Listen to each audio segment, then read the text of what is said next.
За 10 дена требаше да го прослави својот 33 роден ден. Само 5 дена предходно ја имаше својата веридба. Сестра му што туку пристигна од странство и семејството се подготвуваше за убави денови. Животот беше пред него. Но утрото на 31 мај 2001 година, на патот кон караулата Билјак кај Блаце, судбината имаше поинаков план. Тој ден Македонија го загуби капетанот Зоран Бубевски. Роден на 10 јуни 1968 година во Берово, Зоран уште како млад го избрал воениот повик. Завршил воена гимназија во Белград, а потоа и воена академија во Сараево и Задар.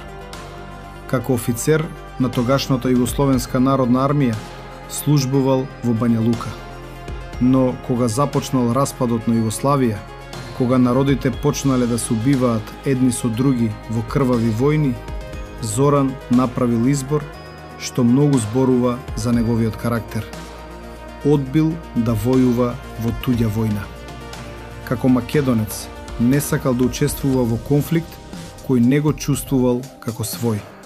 Се вратил во Македонија, свесен дека поради тоа може да биде казнет и прогласен за непослушен офицер. Но за него било поважно да ја сочува сопствената чест отколку кариерата. Кога Македонија ја создаваше својата армија, Зоран Бубевски беше меѓу првите старешини што останаа во незините редови. Служеше во Кичево, подоцна во Куманово. Не бараше привилегии, не бараше лесни задачи. Кога во 2001 година започна кризата што ќе ја доведе државата на работ на граѓанска војна, тој беше таму каде што беше најтешко. Танушевци, Кодрафура, Блаце. Имиња кои денес звучат како географија, но тогаш беа првата линија на одбраната на Македонија. Тоа беа денови на страв и неизвестност. Во февруари и март вооружени групи почнаа да се инфилтрираат преку северната граница. Во април Македонија беше потресена од трагедијата кај Вејце. Во мај се водеа жестоки борби околу Ваксинце и Липково. Никој не знаеше што ќе донесе следниот ден. Во тие недели капетанот Бубевски не беше зад биро, беше на терен, на самата граница. Во еден случај успеа да заплени конј натоварен со оружје. Во друг пресретна комбе полно со оружје и вооружени луѓе. Беше под директен оган. Не се повлече, не паничеше. Ја извршуваше својата должност. Тоа не се подвизи од филм. Тоа се настани што на вистина се случиле. Но најголемиот подвиг не беше во престрелките. Најголемиот подвиг беше во секојдневната посветеност. Во тоа што секој ден се враќаше таму каде што многумина не сакаа ни да погледнат. На 31 мај 2001 година конвој носеше вода и храна до привремената караула Билјак. На војниците таму им беше потребна вода, им беше потребна поддршка, им беше потребен нивниот старешина. Зоран тргна со конвојот, бидејќи требаше да ја прими смената на караулата. Не остана во базата, не испрати некој друг. Тргна лично. Хермелините поминаа, но цистерната со вода налета на подметната мина. Експлозијата беше разорна. Капетанот Зоран Бубевски загина на лице место. Не загина освојувајќи територии, не загина барајќи слава. Загина носејќи вода на своите војници.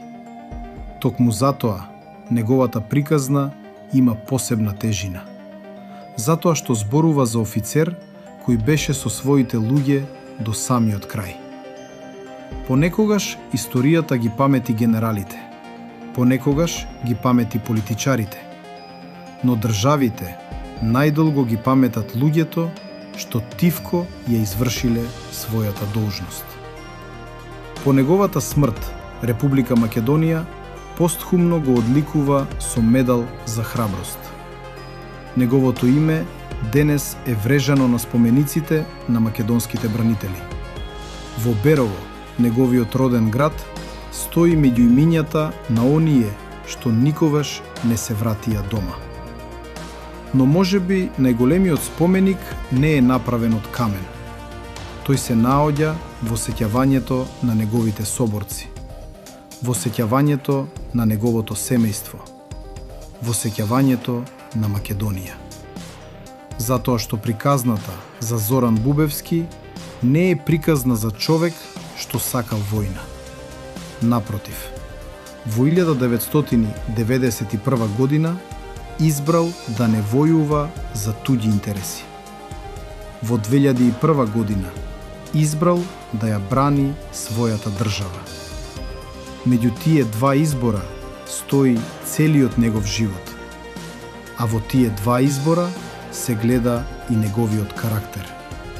Храбар кога било најтешко, верен кога било најважно и достоинствен до самиот крај.